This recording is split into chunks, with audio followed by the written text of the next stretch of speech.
Welcome to Lean Construction, how you should build your next manufacturing facility with Jim Johnston, President of Quality Dynamics, based in Winnipeg, Manitoba, which is in the middle of Canada.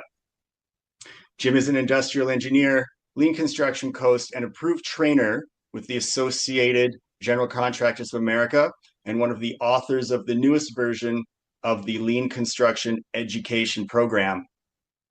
He's a construction operations and quality specialist with over 30 years of experience, focusing on business process analysis and improvement, lean implementation, strategic planning, and business development. Jim has worked extensively as a management consultant and educator, leading organizations through lean transformations, quality system implementation, and process optimization projects. He has coached and facilitated the implementation of lean construction tools and methodologies on projects of all sizes, has trained thousands of construction professionals internationally, and continues to develop programs that improve project outcomes industry-wide. Thank you for being here today, Jim. You're very welcome.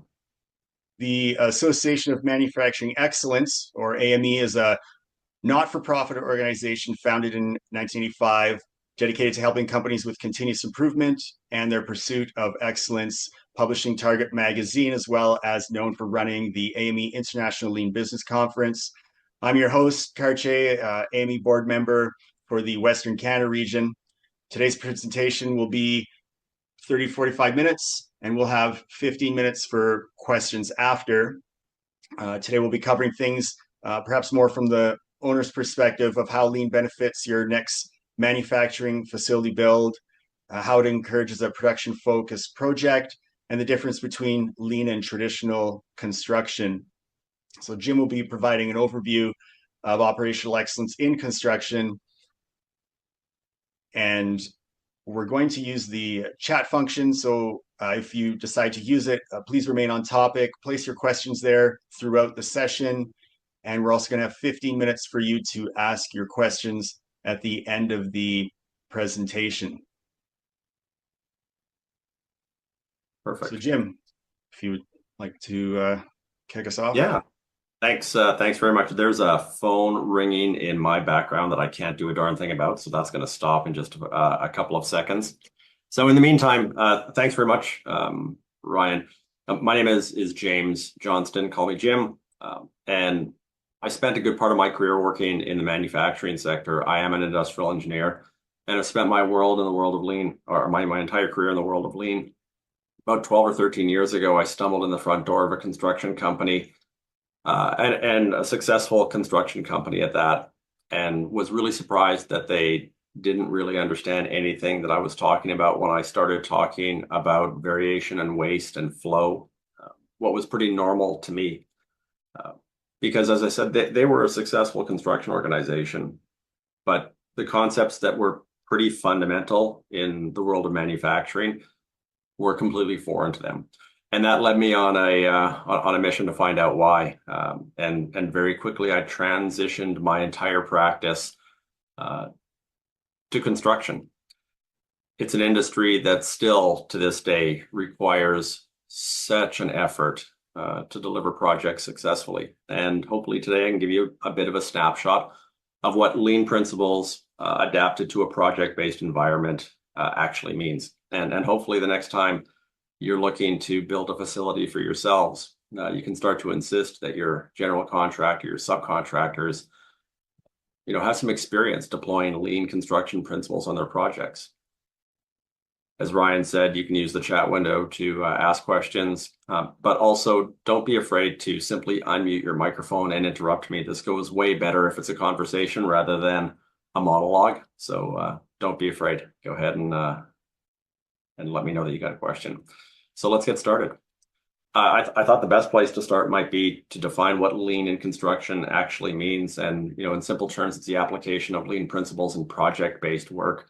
So when I think of construction, it's a project-based environment. Every project is almost like starting a new organization. You've got a new set of designers, consultants, general contractors or construction managers, subcontractors, and vendors.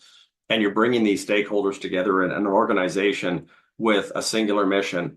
But the complexity is that all of those stakeholders, They have individual priorities and goals and objectives and businesses that they're trying to optimize. And in many cases, it's the behavior around the success or survival and optimization of those individual businesses or resources that creates a headwind to delivering good quality and on-time projects at a reasonable cost. So lean in construction is about maximizing customer value with minimal waste. That'll look familiar. I mean, that's really the focus of construction of lean in all industries. What we really try to focus on is eliminating times where there's work waiting for workers or workers waiting for work. When there's meaningful work that has to take place on a project, we want to ensure that the right and most meaningful labor is available to do that work. And also that when there's labor available, that the right and most meaningful work for them to do is available. And in order to do that, we need to create a production system that focuses on establishing smooth and reliable and predictable workflow. And in traditional construction, which we'll talk about in a moment, we don't necessarily think in terms of creating production systems. We think in terms of managing trades, of deploying scopes of work, of holding people accountable to previously established timelines. But we also need to plan collaboratively. We define a number of different types of waste in construction, and I think maybe the most insidious type of waste is non-utilized talent. And it's a really big issue in construction because we keep stakeholders apart. We don't involve builders in the design phase of construction nearly enough. We don't involve subcontractors in planning execution strategies on construction sites nearly enough. And much of what we talk about in the world of lean construction focuses on this idea of collaboration with the subject matter experts at whatever phase of the project you're in. Many of you will be familiar with the 6 tenets of lean, and they apply in construction as well as they apply in manufacturing. Central to our movement is respect for people. And you can see the remaining 5: optimize the whole, removing waste, focusing on process and flow, generating value and continuous improvement are really critical to the application of lean in a project-based environment. And construction is a fundamentally different environment than manufacturing. The most obvious difference that most people point to initially is that in manufacturing, oftentimes there's a controlled environment where production's taking place, and in construction, oftentimes that's not the case. But when you look at the realities of the construction industry with clear eyes and honesty, there are some issues that we do need to address as a society and as an industry. There are still to this day, despite the efforts to improve safety in construction, there are upwards of 800 deaths and thousands of injuries per year, and this is in North America.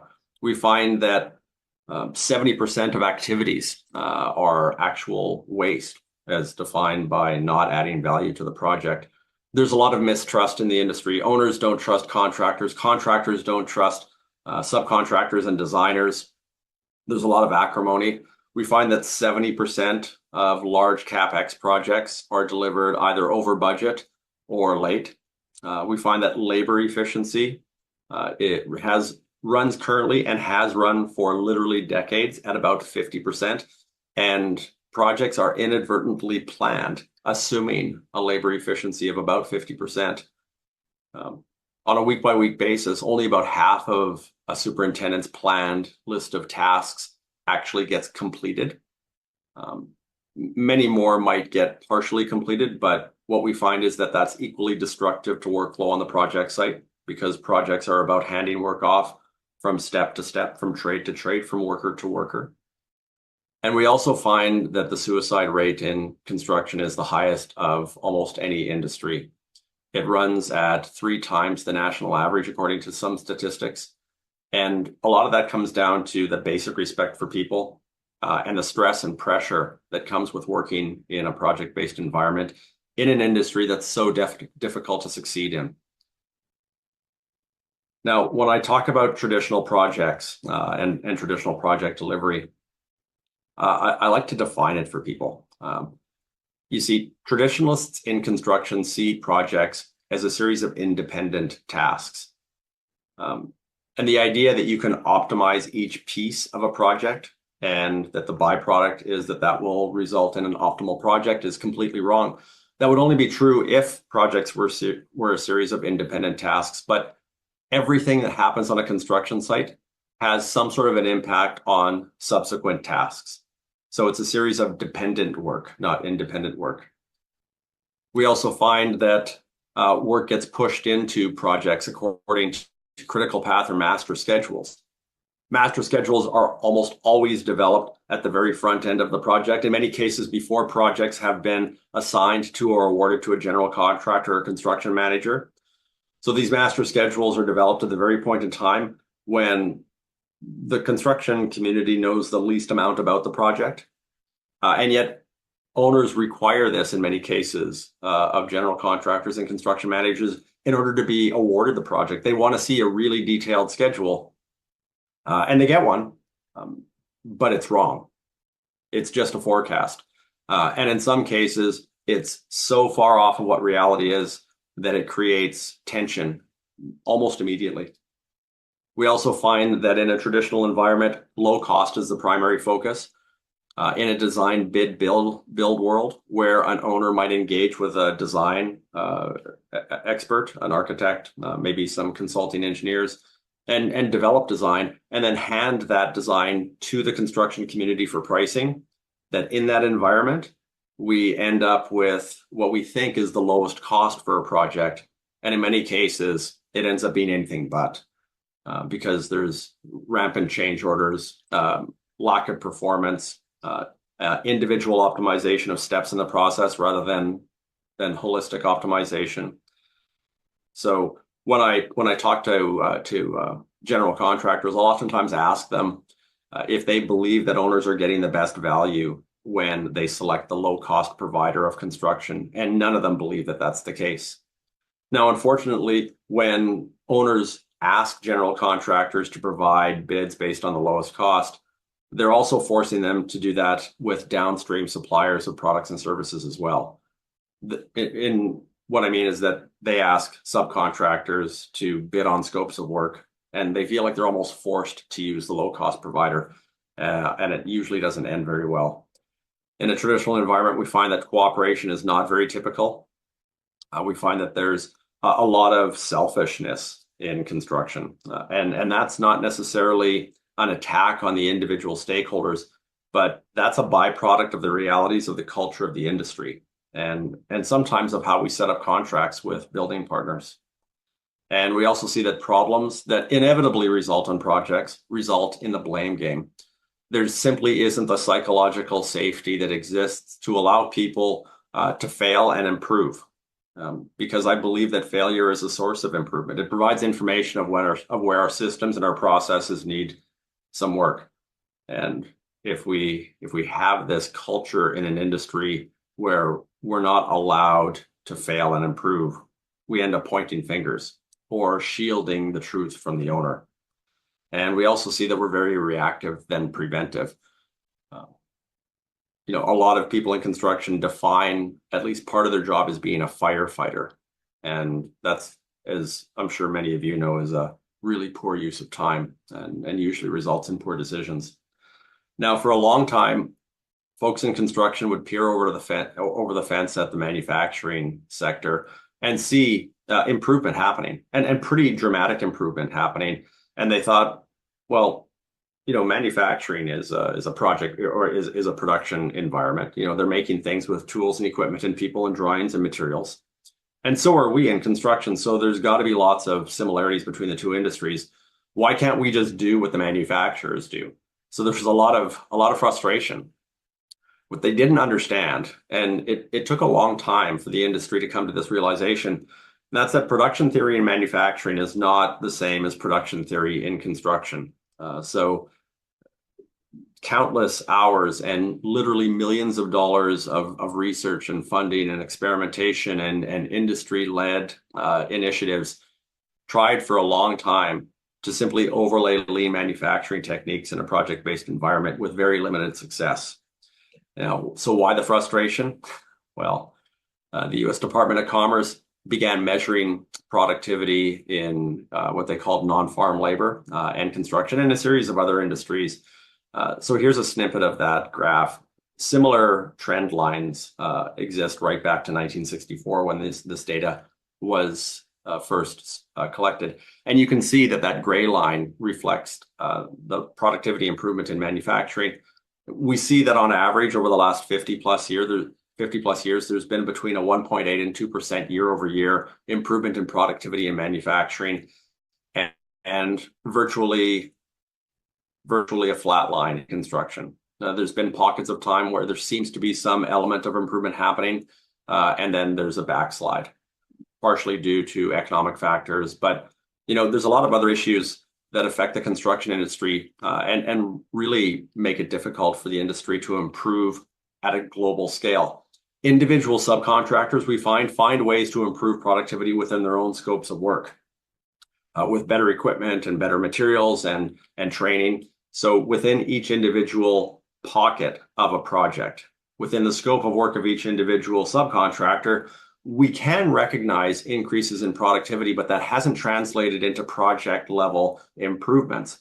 And there's a number of reasons for that, some of which are the number of handoffs that happens in construction has increased because trades have become more specialized in the face of competition and rising costs and lowering profit margins. They try to do fewer things well in order to make a living, in order to try to eke out a profit. And what that's done is it's created more handoffs in the project, and we'll talk about that in a moment. We also find that there's more and more risk aversion in the construction industry. Over time, large GCs, large construction managers, have dramatically increased the size of their legal teams. We spend a lot of time contracting risk out of the hands of the owners and into the hands of general contractors, out of the hands of general contractors into the hands of subcontractors. So we transfer risk downstream. And every time we transfer risk downstream, the receiver of that risk has to buffer against it. And buffers in construction always end up increasing time and increasing cost. So as we get more and more and more risk averse, we end up increasing costs and timelines, which then creates headwind to the productivity improvements that we see in discrete pieces of the project. So why the frustration? Lots of hard work happening at the trade level, even within general contractors' administrative processes, and it's not translating into industry-wide improvement. I think the projects succeed or fail at the point of the handoff. So when I say that trades have become more specialized over time, creating more handoffs to complete the same project, well, the creation of those handoffs means that there's more opportunity for clunky handoffs. Every time a project is transferred from the hands of one subcontractor to another subcontractor, there's a demobilization from the work phase and then a remobilization to the work phase as one subcontractor leaves and another enters. There's an opportunity for gaps in scope. There's an opportunity for issues related to quality and housekeeping and specifications. And there's always at least some delay in value-adding work as one leaves and another begins.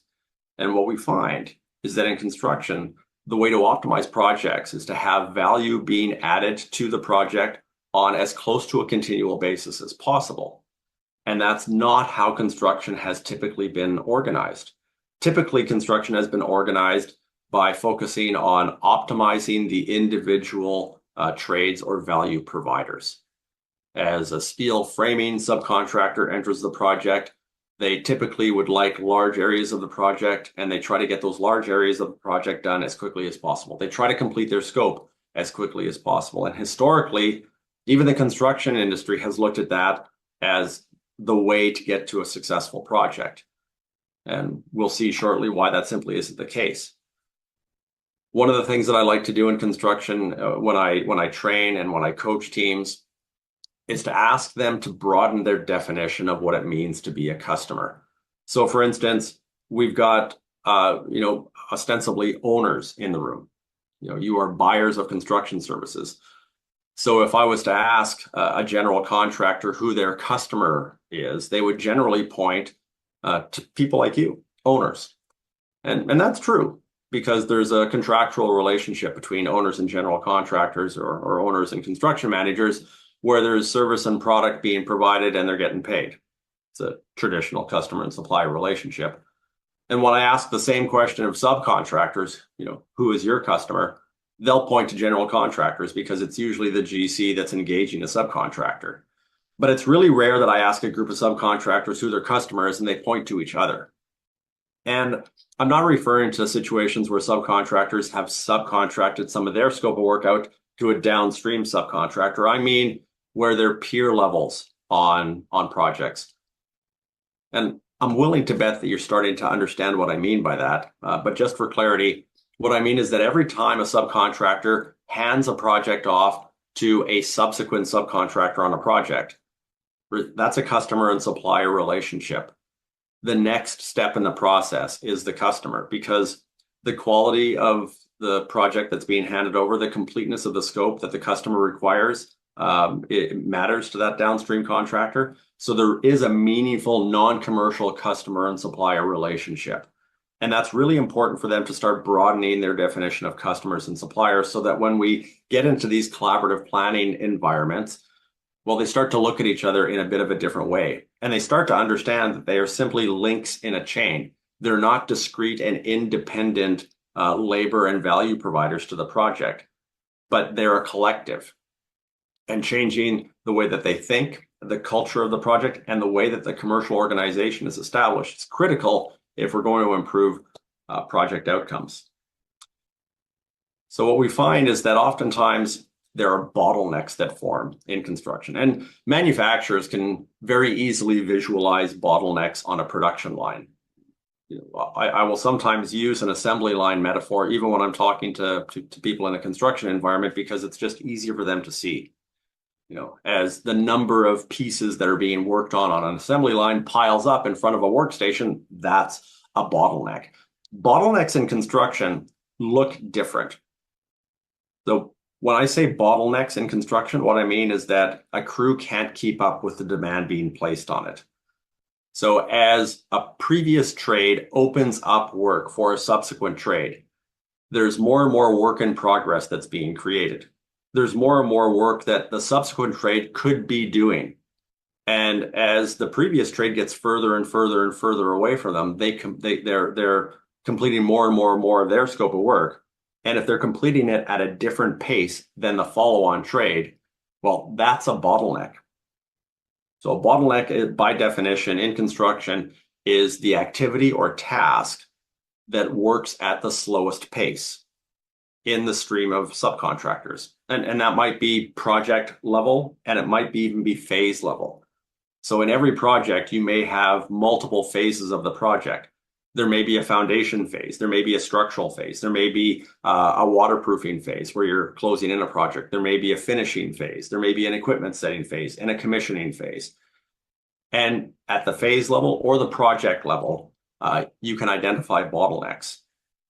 And the truth of the matter is that every construction project will only ever get done at the pace of the bottleneck trade, the pace of the slowest step in the process. They set the pace of the project. So you can see down here at the bottom of the slide that's on the screen in front of you, as task number one or crew number one is blowing out way in front of task number two, which means that the pace of their work is exceeding the pace of the work that task number two or crew number two is capable of. So they're opening up more and more and more space or area of the project that task number two can work on, but they can't work at the same pace. And so what this ends up doing is overburdening the second step in the process, task number two. And overburdening inevitably leads to quality issues, safety issues, morale issues, because they try to rush and keep up or realize that they can't and are starting to feel pressure from general contractors, from owners, from steps that maybe are taking place after them. Task number two might start to feel pressure from task number three to get going, to get moving faster. And it's this pressure and it's these types of adversarial relationships that sometimes lead to the statistics that I shared earlier in the presentation. So when I say a bottleneck, I want you to be thinking of trade number one blows out ahead of trade number two, and trade number two can't keep up. A bottleneck in manufacturing is the number of pieces piling up in front of a workstation.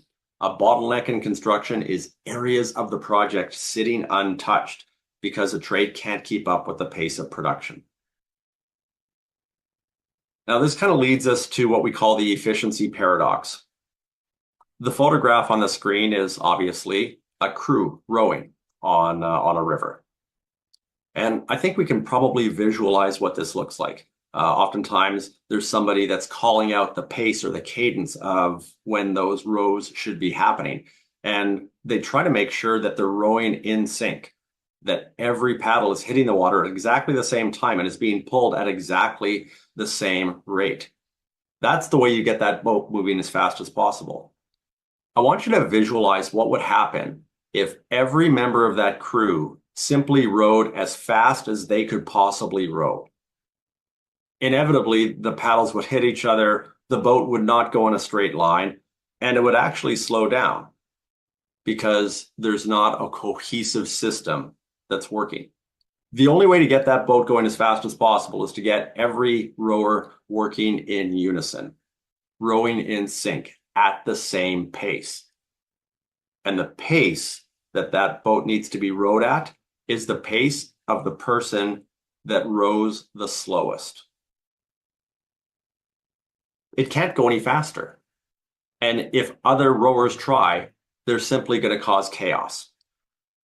So each of those people with a paddle rowing as quickly as they can is what we call resource efficiency or resource optimization. The individual labor provider is going as fast as they can. Well, that doesn't create good flow. It actually creates project level losses. And we see the same thing happen in construction. When one or more trades tries to optimize their scope of work, tries to go as fast as they can possibly go, it leads to chaos on the project because you're either opening up more area than subsequent trades can take, or you're pressuring previous trades because you're right on their tail and you're asking them to work in ways that simply aren't possible. So the subsequent trade ends up either sending labor away because it's not being used, or trying to work in different areas of the project unnecessarily. And every time we start work on a construction project, before the project is ready for that work to begin, well, we're not actually helping the project at all. The best case scenario is that we haven't hurt the project, but in many cases we do, because work happens out of sequence, it slows subsequent trades down, and it leads to project level losses. When these gentlemen rowing that boat are rowing in sync, that's creating flow efficiency. That's optimizing the whole. And the only way to do that is to create some consistency of operation. The same thing happens in a construction environment. And what we call that is designing a production system for flow efficiency. There's two sides of a coin. There's resource efficiency, optimizing the individual resources on the project, or there's flow efficiency, optimizing workflow. And there are four components to designing a production system in construction for flow efficiency. One is to reduce variation. Every stakeholder on a project is using buffers to protect themselves from the effect of variation. Some is uncontrollable, like weather, tariffs or currency issues. Some variation is within our control. Machine breakdown, late deliveries from suppliers, the quality of information that we share. And so we want to continually work to reduce sources of variation, much like the manufacturing world has been doing for decades. Next, we want to use pull as a production control method.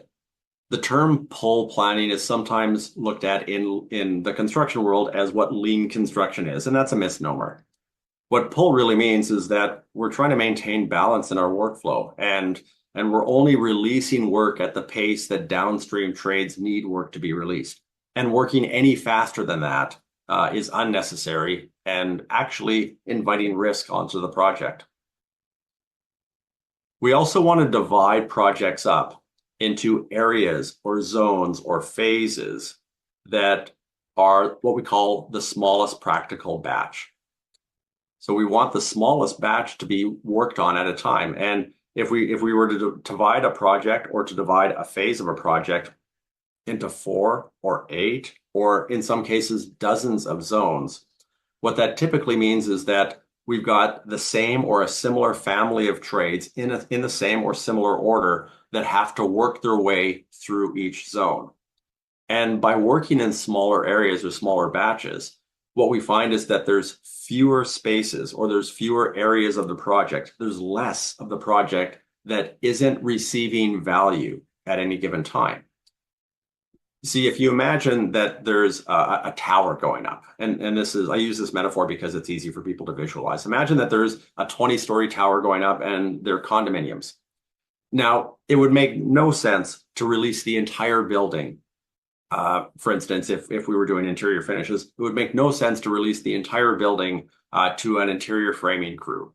And by releasing the entire building, what that means is that we would ask that all interior framing happen before anything else happens.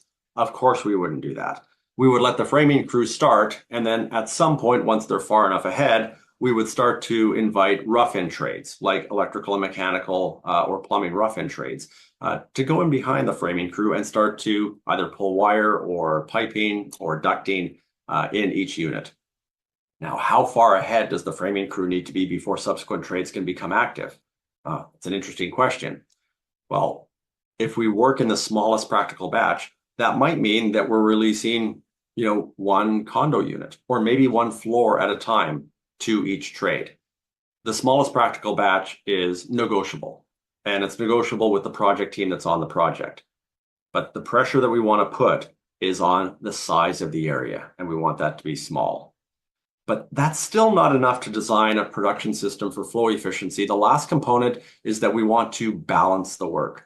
And in construction, what that means is that each trade that has to flow through that batch, or sometimes we call it that flow unit, we want each trade to take a similar amount of time to complete their scope of work in that area. So if you think of a manufacturing line, every workstation is designed to take a similar amount of time to do whatever work we've designed to have happen at that step. In some cases, lines move automatically, every X number of seconds or minutes. And each workstation is designed and engineered so that the work that happens takes almost the amount of time that transpires between the line moving, right? So that's how we have balance in an assembly line. In a construction environment, that balance is established by how long trades take to finish their scope of work in an area. And if we have good balance, that means that value is almost continually being added to the project. The ideal is continuous flow, much like the ideal in manufacturing is continuous flow. But it is just an ideal in construction because it's not really possible, but it is our target, which means that we want as little of a project that's not receiving value as possible at any given point in time. Now, we know that work moves in construction, or we know that workers move in construction and the work doesn't. And when you contrast that with manufacturing, we know that in manufacturing, the work moves down a line. So let's just kind of compare the two. There's this lean construction methodology and tool and system called the last planner system. And some people on the call here today might have heard of the last planner system. Well, in manufacturing, work moves according to how the line is designed. And Greg Howell, one of the co-developers of the last planner system, is quoted as saying these exact words. Work moves in constructions through the administrative act of making an assignment. And if your assignment system is out of control, your project is out of control. So this is what the last planner system looks like. And it was the result of years of work in trying to establish smooth, reliable, and predictable workflow on a construction site.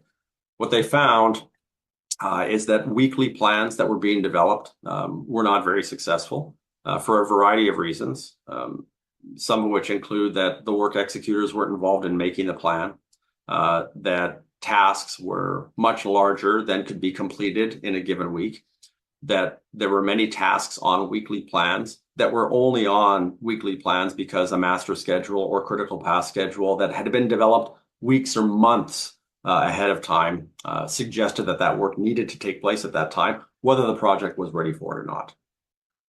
And once they realized how unsuccessful those weekly work plans were, and what they found is really only about half of those tasks were getting done, they found ways to maybe make better and higher quality weekly work plans. But even once they started to get better or higher quality weekly work plans, they found that the basket of tasks available to planning teams on a week-by-week basis were not full of the right tasks because, well, there were constraints. There were issues that hadn't been addressed to release work to the production team. And so eventually they found ways to identify roadblocks in advance of work happening, and further expanded the system to ask a collaborative effort at the construction level to develop phase plans, which then linked to overall milestone plans that are established during the master scheduling process. And as the final piece of the continuous improvement cycle, they instituted daily huddles, which is an opportunity for project leadership and stakeholders to meet on a daily basis to ensure that the previous work had got done, the previous day's work had got done, and to ensure that everybody understood what the mission for the day was. So the metaphor that we use is rocks and pebbles and sand. At the master schedule level, we're really only concerned with milestones.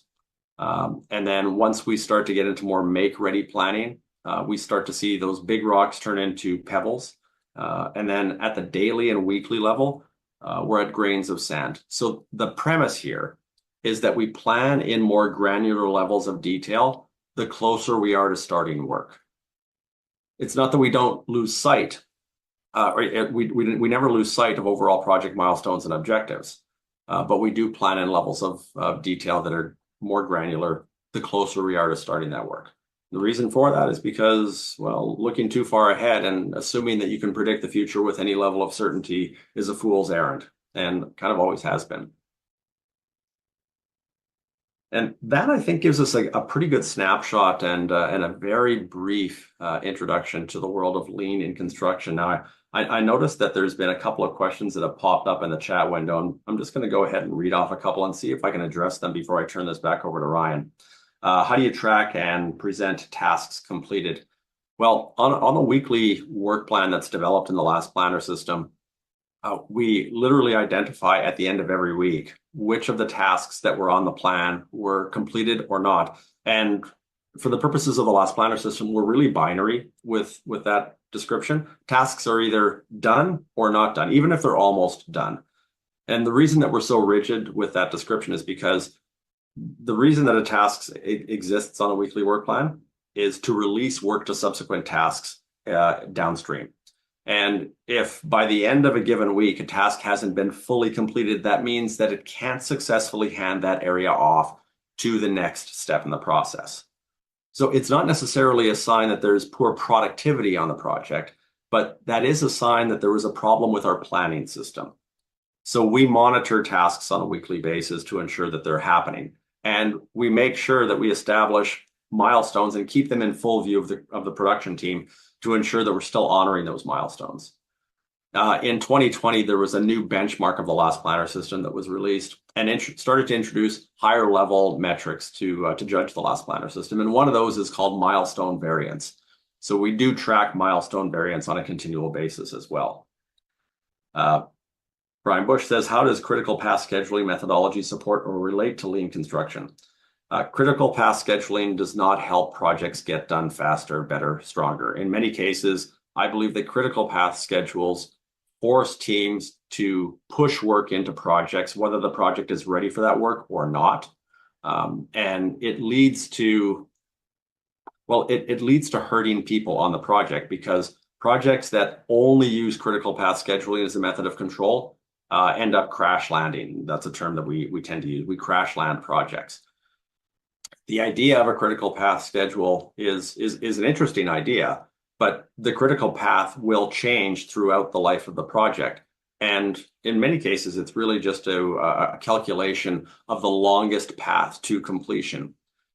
I don't mind teams using critical path methodology as a way to analyze plans that the project team has come up with at the project level. But the critical path is not driving production, because the critical path is not a production system. So the critical path can analyze a production system to see what that means to the overall project objectives, but that's where I believe that it fits properly. And how does your training process look? What metrics do you use, and how do you report or display them? My training process.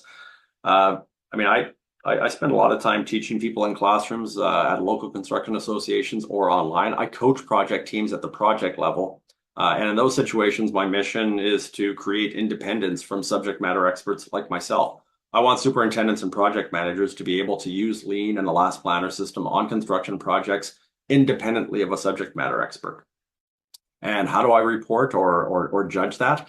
Well, based on project success and based on the level of comfort and ability to behave in the right ways independently of a coach. Every project team is different and every individual is different. So it really is a case by case basis. And I'm not 100% sure that I answered your question, Salvador, but if not, I'd love to have that discussion with you. So Ryan, that's the end of the questions that were in the chat window. Perhaps you want to take over and see if there's any others out there. Yeah. Well, maybe invite Salvador if you wanted further clarification. Feel free to unmute your mic and ask.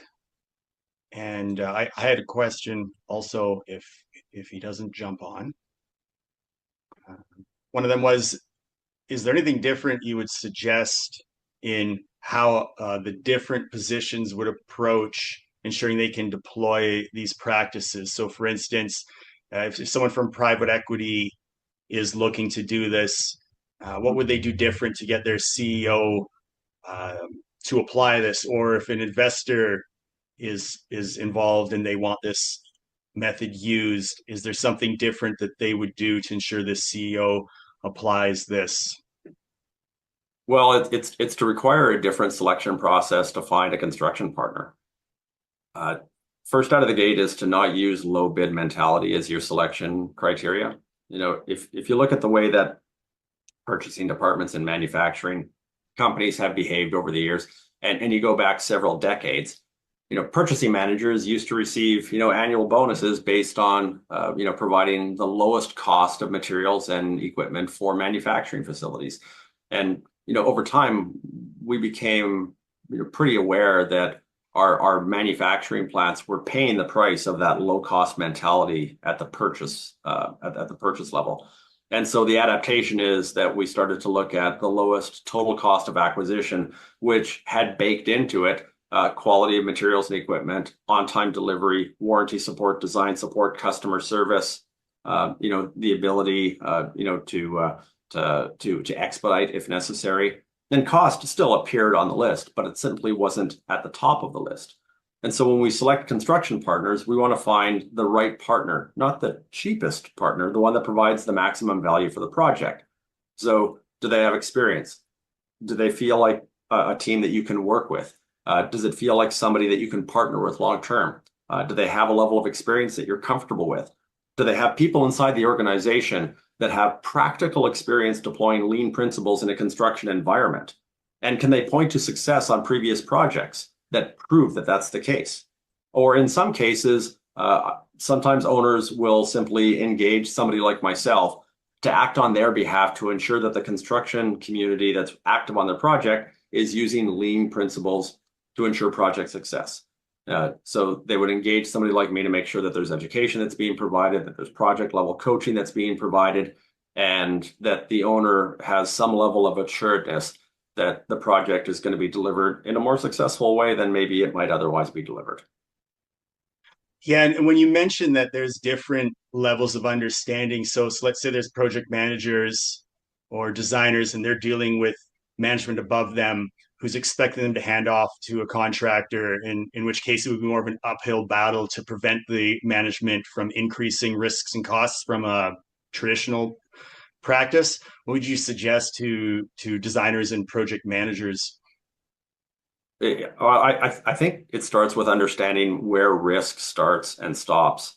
You know, we do end up spending a lot of time trying to transfer risk from stakeholder to stakeholder. And part of the issue is that when construction projects or even scopes of work are presented to the construction public, there are specifications, there's scope of work, there's clarity of what the expectations are. And there are stakeholders out there, there's subcontractors and general contractors that'll make promises to deliver exactly what's being asked for at a really, really low cost. And it looks quite attractive. And unfortunately, CEOs and boards of directors, they look at that and say, well, they're promising to deliver what we want. And look, they're promising to do it at a lower cost than their competitors. Why wouldn't we select them? And what we find in construction is that oftentimes those are borderline bad actors that are just looking for opportunities to perhaps change order projects or underperform. Or they're just looking to capture as much work as they possibly can, and they're overburdening themselves and ultimately aren't going to be able to deliver.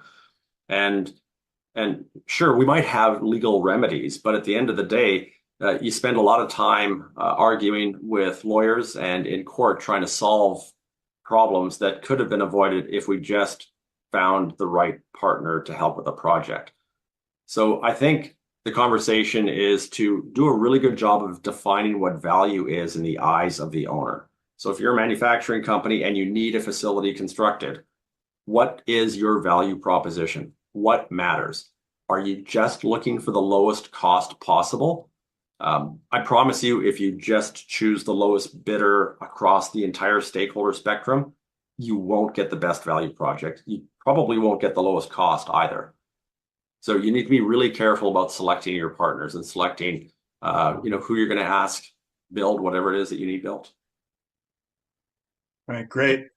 For someone who's building multiple manufacturing facilities and there's one after another, is there learnings that can be capitalized on in the second build and third build, and how would that be? And with respect to, it might be similar build, or is it different if it's different builds and they want to use the lean practices? Every project has as an opportunity at its feet continuous improvement. And on every phase of a project, at the completion of every project, there are things that you would have done differently that you want to make sure you do again. So it's really about capturing what you want to stop doing, start doing, and keep doing on every project. Learning those lessons and baking those into future projects.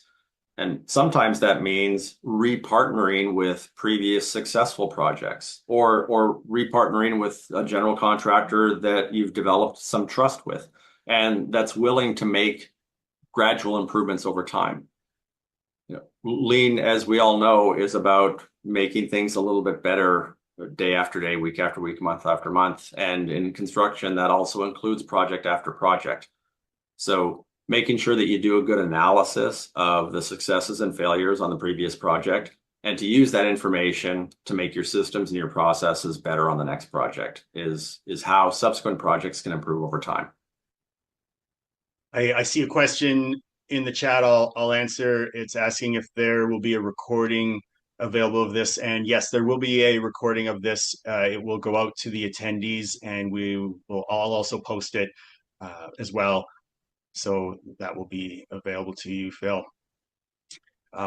Another question is, if they're building in different locations, let's say one's cross-border or cross provinces in Canada, would you want to have some of the same team on the first build on the second, or how would you approach that? Yeah, perhaps. It's a bit of a difficult question to answer because it really kind of depends on who you've partnered with in the first place. If you've partnered with a general contractor or a construction manager that has a presence in multiple provinces or across the border, then certainly there's an opportunity to continue that relationship. And I've got several clients that operate across the country and in both Canada and the United States. And so sometimes it makes a lot of sense to partner with the same building team on multiple projects. I've got a couple of clients that have done exactly that with businesses that have the same or similar facilities that are going up in multiple locations. So their customer has decided to simply partner with this construction company to ensure that they have some consistency of operation and they've got some consistency of the level of quality and also that they have as an opportunity continuous improvement, because they're not just selecting individual partners on individual projects, that they're looking at a system-wide optimization. So think back to the lean tenet of optimize the whole. If you've got a program of facilities that are going to get built, think of that as a whole project. How do you optimize the whole, not the individual pieces? Those aren't the same things. Okay. And given that this is new for a lot of people, and there's some skewed interpretation of lean in general, where would people go to learn more? Step one is to go to your local construction association and see if they have some content available, or maybe some seminars, webinars, or courses related to lean in construction. I co-wrote the latest version of the Lean Construction Education program that is offered by the Associated General Contractors of America through local construction associations across North America.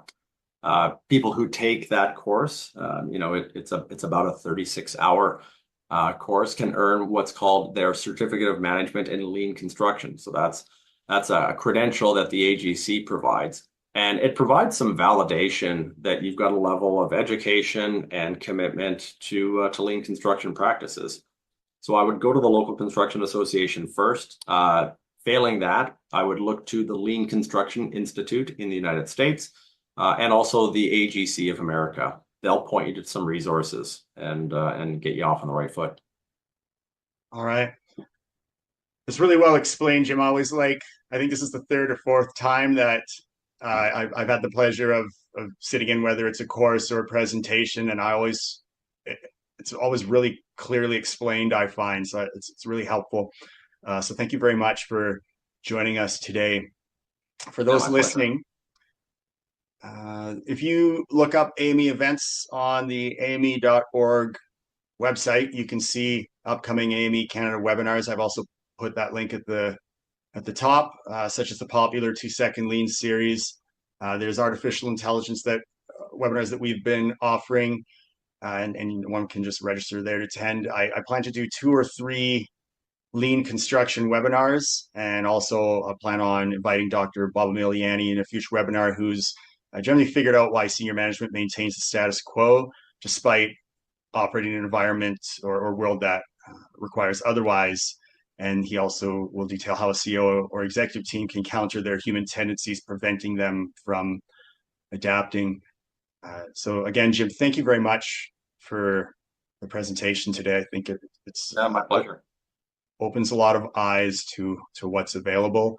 And Jim's contact is at the top of the chat as well.